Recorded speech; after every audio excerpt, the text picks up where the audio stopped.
नमस्कार बच्चों। पिछली कक्षा में हमने स्वर संधि के भेद के बारे में पढ़ा, जिसमें हमने 3 भेद पढ़े। दीर्घ संधि, गुण संधि और वृद्धि संधि के बारे में पढ़ा था।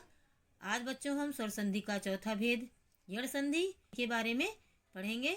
तो आइए बच्चों, यड़ संधि के बारे में जानें कि यड़ संधि क्या होती है या यड़ संधि किसे कहते हैं।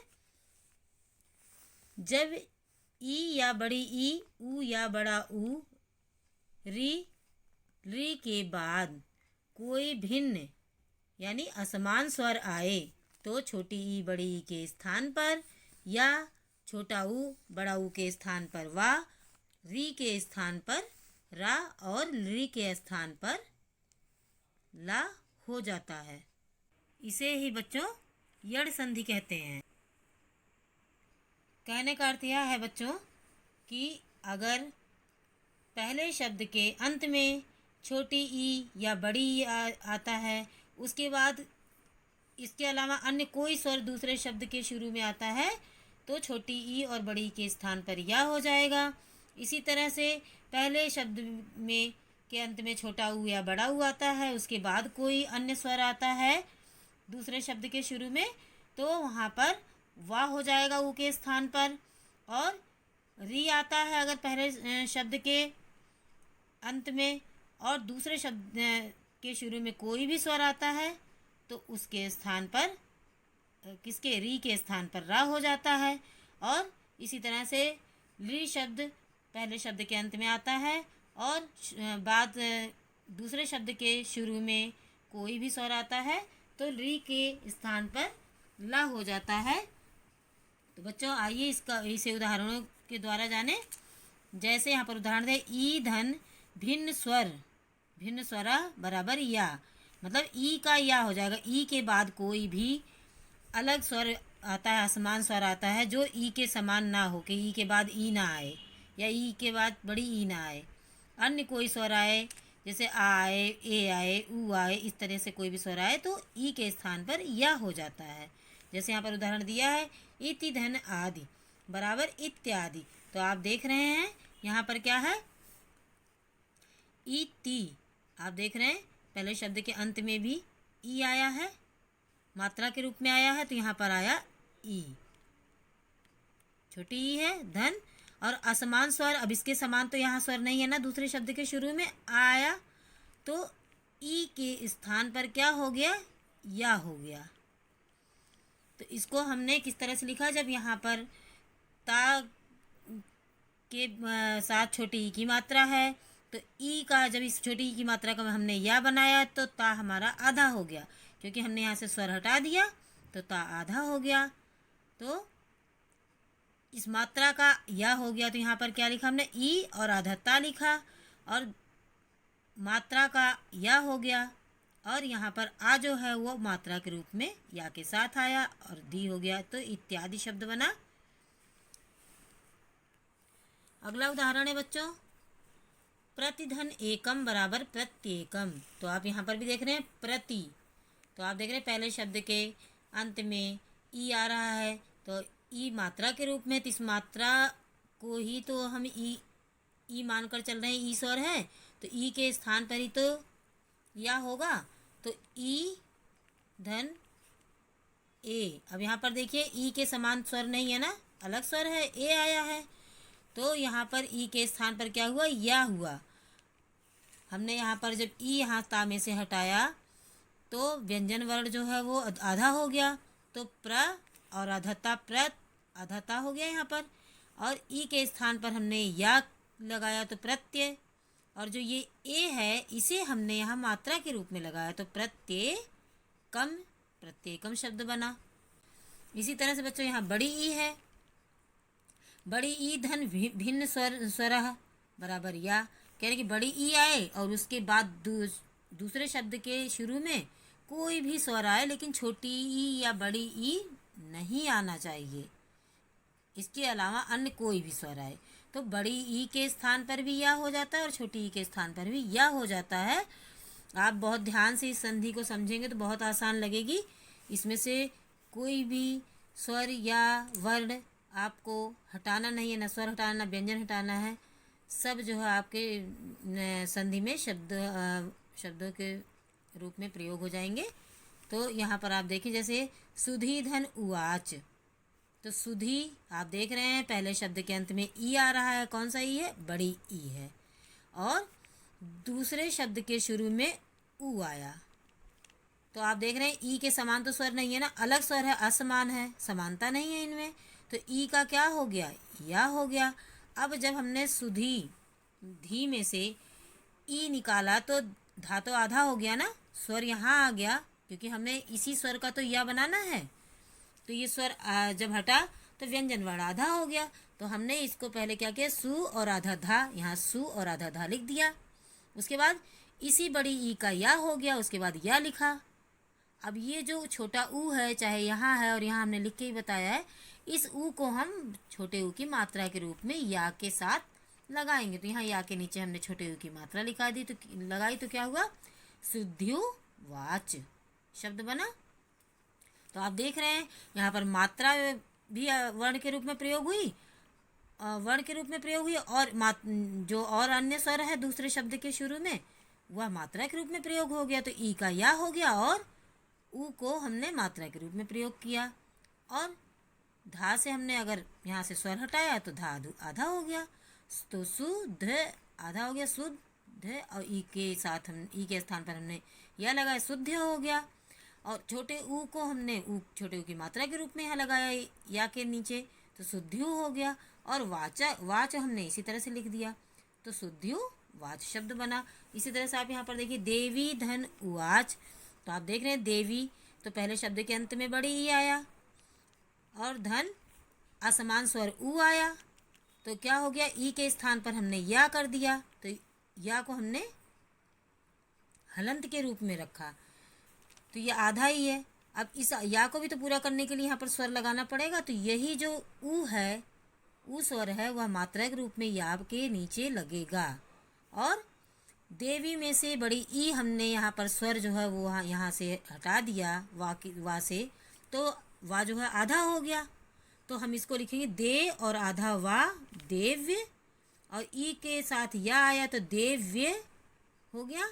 और ऊ को हमने मात्रा के रूप में लगाया तो देव्यु वाच। इस तरह से शब्द बना। तो आप बच्चों बहुत ध्यान से देखेंगे, समझेंगे, तो आपको समझ में आएगा। अन्य उदाहरण देखें। ऊ धन भिन्न स्वरा बराबर वा। कह रहे ऊ के बाद अन्य कोई भिन्न स्वर आए, अलग स्वर आए, ऊ के बाद ऊ ना नहीं आना चाहिए, कि इसके बाद ऊ के बाद कोई भी अन्य स्वर आए तो ऊ के स्थान पर वाह हो जाता है। तो यही चीज़ बच्चों यहाँ पर भी है कि आप देख रहे हैं मधुधन अरि बराबर मध्वरी शब्द बना। तो मधु, तो आप देख रहे हैं मधु पहला शब्द के अंत में ऊ आया, धन दूसरे शब्द के शुरू में आ आया। तो आ जो है वह व्यंजन वर्णों को पूरा करने के लिए लगाया जाता है बच्चों, छोटा आ। तो इसमें तो मात्रा होगी नहीं। तो आप यहाँ पर देखिए मधु में से ऊ हमने यहाँ से निकाला तो धा आधा हो गया, और ऊ यहाँ आ गया। ऊ के स्थान पर हमें क्या लिखना है? वा लिखना है। तो वा क्या है? व्यंजन वर्ण है और आधा है। इसमें जब हमारा ये छोटा आ इसमें मिला तो ये पूरा हो गया। देख रहे हैं आप। तो हमने कैसे लिखा? म और आधा धा मध्य, ऊ के स्थान पर वा हो गया, तो वा मध्व, और आ यहाँ पर मिला तो ये हलंत यहाँ से हट गया, मध्व रिही। इस तरह से शब्द बना। एक बार फिर से देख लें। मधु, ऊ हमने हटाया तो धा आधा हो गया, और ऊ हमने यहाँ आपको लिखकर बता दिया कि ऊ है, और इस ऊ के स्थान पर वाह हुआ, तो वाह जो है वह हलंत है उसके नीचे। तो इस हलंत को कौन हटाएगा? स्वर ही तो हटाएगा। तो ये जो आ है हमने यहाँ पर भी लिख के बताया आपको, और यहाँ है, यह आ ही इस वा के साथ मिलकर मिलेगा तो ये व्यंजन वर्ण पूरा हो जाएगा। तो माँ और आधा धा, वा और आव का स्वर मिला तो पूरा वाह हो गया, री, तो मध्वरी। इस तरह से शब्द बना। आइए अगला शब्द देखें। यहाँ पर देखिए सुधन आगतम बराबर स्वागतम। तो आप यहाँ पर भी देखिए सा और ऊ की मात्रा है, तो सा में से ऊ की मात्रा हटाई तो आधा सा हो गया। यहाँ पर ऊ धन आ बराबर ऊ के स्थान पर क्या हुआ? वा। अगर इस वा में जब यह आ मिलेगा तो यह जो है वह पूरा हो जाएगा। और बड़ा आ है तो मात्रा के रूप में लगाया जाएगा यहाँ पर। तो आप देखिए सू में से हमने ऊ की मात्रा हटाई तो सा क्या हो गया, यह आधा हो गया। एक तरीके से यह आधा सा हो गया जब मात्रा हटा दी। और ऊ का क्या हो गया, वाह हो गया। और इस वाह में बड़ा आ जो स्वर है वह हमने मिलाया तो यह हलंत हटके इस पर वाह पे आ की मात्रा आ गई। तो यहाँ पर क्या बना, सूधन आगतम बराबर स्वागतम। आप लोग हमेशा बच्चों स्वागतम शब्द का संधि विच्छेद आता है करने को तो आप सूधन आगतम तो लिख देते हैं, लेकिन यह नहीं जानते हैं कि यह कैसे होता है और क्यों होता है। क्यों हमने स्वागतम लिखा और विच्छेद करते समय हमने क्यों सूधन आगतम लिखा। तो यह इसीलिए होता है बच्चों की यह यण संधि है। और यण संधि में छोटा ऊ आए या बड़ा ऊ आए उसका वाह हो जाता है। और दूसरे शब्द के शुरू में जो स्वर लगा होता है, जो वाह व्यंजन वर्ण बनता है वह आधा होता है। वह स्वर जो है उस व्यंजन वर्ण में मिलकर उसे पूरा करता है। जैसे यहाँ पर आपको मैंने बताया कि सू में से ऊ हटाया तो सा आधा हो गया। ऊ हमने यहाँ लिखा, ऊ के स्थान पर वाह हो गया और वाह आधा है। तो ये जो स्वर है ये वाह के साथ मिला तो आ की मात्रा के रूप में लगाया गया, क्योंकि यहाँ बड़ा आ है और यहाँ पर बड़ा आ नहीं था तो केवल जो है यहाँ पर हलंत हटाया हमने, आ को वाह में मिलाया तो ये वाह पूरा हो गया। और यहाँ पर आ की मात्रा है तो हमने यहाँ पर मात्रा के रूप में लगाया। तो कैसे लिखा हमने, सू में से ऊ हटा तो आधा सा हो गया। उसके बाद ऊ का वाह हो गया और स्वर को हमने आ की मात्रा के रूप में लगाया तो स्वा और गतम ऐसे ही है। तो स्वागतम शब्द बना इस तरह से। आइए अब देखें यहाँ पर ऊ धन भिन्न स्वरः बराबर वाह। यहाँ पर कह रहे हैं बड़ा ऊ है, इसके बाद अन्य कोई भी स्वर आए दूसरे शब्द के शुरू में लिख तो ऊ के स्थान पर वाह ही होगा। और हमेशा बच्चों आपको मैं बता रही हूँ कि दूसरे शब्द के शुरू में जो भी स्वर होगा वह मात्रा के रूप में या व्यंजन वर्ण को पूरा करने के रूप में प्रयोग किया जाता है। तो यहाँ पर देखिए वधू धन आदेशा बराबर वध्वादेशा। तो आप देख रहे हैं धा आधा आया यहाँ पर और वाह आया तो कैसे आया, तो वधू में बड़ा ऊ है। आप देख रहे हैं जब धा में से बड़ा ऊ हमने हटाया, स्वर हटा दिया तो धा आधा हो गया ना, यहाँ पर धा आधा हो गया। आप देख रहे हैं इस तरीके से हमने हलंत लगाया तो आधा धा हो गया ये। और धन पहले शब्द के शुरू में बड़ा आ है तो हमने अभी आपको बताया था कि आ जो है किस रूप में प्रयोग होता है, बड़ा आ है तो मात्रा के रूप में प्रयोग होगा, क्योंकि ऊ के स्थान पर वाह होगा तो वाह हमारा आधा है। हलंत लगा हुआ इसका मतलब व्यंजन वर्ण अधूरा है, इसमें स्वर मिलेगा तो ये पूरा हो जाएगा। तो कौन सा स्वर मिलेगा, दूसरे शब्द का पहला वर्ण जो है वह स्वर है, आ है तो मात्रा के रूप में यहाँ आ जाएगा वो। तो यहाँ पर देखिए वाह हमने वाह लिखा, अब धा में से ऊ हटाया तो आधा धा हो गया तो हमने आधा धा यहाँ लिखा। और बड़ा ऊ की मात्रा जो है वह ऊ है स्वर, तो ऊ के स्थान पर हमने वाह लिखा तो यहाँ वाह आया और ये स्वर जो है वो मात्रा के रूप में वाह के साथ लगा दिया। तो शब्द बन गया वध्वा देशा। देशा शब्द इसी तरह से आ गया, वध्वा देशा शब्द आया। इसी तरह से देखिए साधु धन अत्र। तो यहाँ पर भी देखिए साधु में पहले शब्द के अंत में बड़ा ऊ है स्वर के रूप में और दूसरे शब्द के शुरू में छोटा आ है जो स्वर है, लेकिन ऊ के समान नहीं है, असमान है। तो आप यहाँ देख रहे हैं कि साधु में से हमने बड़ा ऊ अलग किया तो यहाँ पर भी धा उसी तरह से बच्चों आधा हुआ ना, आधा धा हो गया। यहाँ पर हलंत लगा दिया, हमने बता दिया कि ऊ की बड़े ऊ की मात्रा को हमने यहाँ से हटाया तो ये आधा धा हो गया। और बड़े ऊ को हम किस रूप में लिखेंगे, वाह के रूप में लिखेंगे, आधे वाह के। इस आधे व्यंजन वर्ण में हलंत लगा है तो इसलिए आधा है। तो इसमें हम जब ये स्वर छोटा आ मिलाएंगे तो ये हलंत हट जाएगा। तो कैसे आया, सा यहाँ लिखा और धा में से बड़ा ऊ की मात्रा हटाई तो क्या आ गया, यहाँ पर आधा धा आ गया। आधा धा हमने यहाँ लिखा इस रूप में और बड़े ऊ के स्थान पर वाह आया तो वाह लिखा और यह स्वर मिल गया इसमें तो हलंत हट गया, वाह पूरा हो गया। और त्रा जैसे उसी तरह से हमने लिख दिया तो शब्द क्या बना, साध्वत्र शब्द बना। आइए बच्चों अगला उदाहरण देखें। री धन भिन्न स्वरः बराबर रा। री के स्थान पर रा हो जाएगा। तो यहाँ पर आप देखिए मातृधन अंशः बराबर मात्र अंशः। तो यहाँ पर क्या है, पहले शब्द के अंत में री है और री धन आ गया तो बराबर क्या हो जाएगा, री के स्थान पर रा हो जाएगा। अब रा आप देख रहे हैं आधा है, यह जो छोटा आ है वह स्वर है, यह स्वर इसमें मिल जाएगा तो रा पूरा हो जाएगा। तो हम किस रूप में लिखेंगे इसको? मात्र। ये ता हटी, ये री जो है यहाँ हमने हटा दिया, तो ये ता ही तो बचा यहाँ से। री हमने हटा दिया तो ये ता बचा। अब इस ता के साथ हम इस रा को मिलाएंगे और यह स्वर, क्योंकि ता भी आधा है और रा भी आधा हो गया, तो यह स्वर जब इस ता और रा के साथ मिलेगा तो त्रा वर्ण बनेगा। तो आप देख रहे हैं मातृ के में पहले शब्द के अंत में री है और दूसरे शब्द के शुरू में आ है, तो री का रा हो गया। जब ता में से हमने री हटाया, री स्वर हटाया, तो ता जो है आधा हो गया, अधूरा हो गया। हमने हलंत के रूप में यहाँ देखिए आपको बताया है। और जब ये ता भी आधा है और रा भी आधा है, तो ये त्रा शब्द तब पूरा होगा, त्रावर्ण, जब हम इसमें आ जोड़ देंगे, नहीं तो ये हलंत के रूप में रहेगा। तो यहाँ पर हम लिखा मा त्र, रा लगाया, अंशा आ गया, तो मात्र त्राक्षर पूरा हो गया, मात्र अंशा शब्द बना। अब जैसे बच्चों यहाँ पर पितृधन आज्ञा बराबर पित्राज्ञा है, तो आप देख रहे हैं यहाँ पे पितृ में शब्द के अंत में री स्वर है।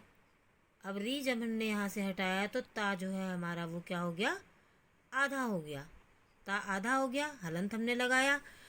और धन आ, ये बड़ा आ है, बराबर री के स्थान पर क्या होगा? रा होगा, ये री के स्थान पर ही रा हुआ, आप देख रहे हैं। तो यह भी अधूरा है, तो हम इसको जो है ता के साथ जब लिखेंगे तो त्रा लेकिन कैसे होगा? आधा हो गया, जैसे वर्ण विच्छेद करते हैं, तो रा हो गया। अब ये जो स्वर है इसको हम यहाँ रा के साथ मात्रा के रूप में लगाएंगे, क्योंकि बड़ा आ है, तो यहाँ पर हम बड़ा आ जब आ गया तो क्या बन गया पूरा शब्द? त्रा। इस तरह से बना, देख रहे हैं आप। तो यहाँ पर क्या हुआ? ता री के स्थान पर रा आ गया। जब भाई ता में से री हटाया तो हमने यहाँ पर स्वर हट गया, तो ता आधा ही तो हो गया, तो आधा लिखा यहाँ पर हमने। और री के स्थान पर रा होगा, कह रहे ना कि भिन्न स्वर आए तो रा होगा, तो री के स्थान पर रा हो गया, तो रा भी अधूरा है। अब इस रा को पूरा करने के लिए कौन क्या लगाया जाएगा? पहले दूसरे शब्द का पहला वर्ण स्वर है, बड़ा आ है, तो इसको हम जब यहाँ पर रा के साथ लगाएंगे तो पूरा हो जाएगा। तो हमने यहाँ पर रा लिखा और देखिए आप यहाँ पर प्लस करके आ भी लिखा, बड़ा आ, तो मात्रा के रूप में हो गया। तो ये ता और रा को पूरा करके त्रा बना और आ की मात्रा के साथ त्रा हो गया, तो क्या बना? शब्द बना पित्राज्ञा। अगला उदाहरण है ली धन भिन्न स्वरः बराबर ला। कह रहे ली के बाद अगर कोई भिन्न स्वर आता है, इसके समान स्वर ना आए, दूसरा अन्य कोई स्वर आता है, तो ली के स्थान पर ला हो जाता है। जैसे यहाँ पर ली धन आकृति, तो ली है, तो ली के स्थान पर क्या कह रहे हैं? ली धन आ बराबर ला, तो ला हलंत के रूप में आया, तो ये बच्चों इस ली का ही ला हुआ। लेकिन ये आधा है, तो ये जो आ है पहले दूसरे शब्द का पहला वर्ण आ है, स्वर है, तो यह ला के साथ मात्रा के रूप में आ जाएगा, तो शब्द बनेगा लाकृति ही। इस तरह से शब्द बनेगा बच्चों। तो बच्चों आपको मैंने यण संधि समझाया, आशा करती हूँ आपको अच्छे से समझ में आया होगा। इसे आप अपनी कॉपी में लिखेंगे और याद करेंगे। इसी के साथ बच्चों धन्यवाद।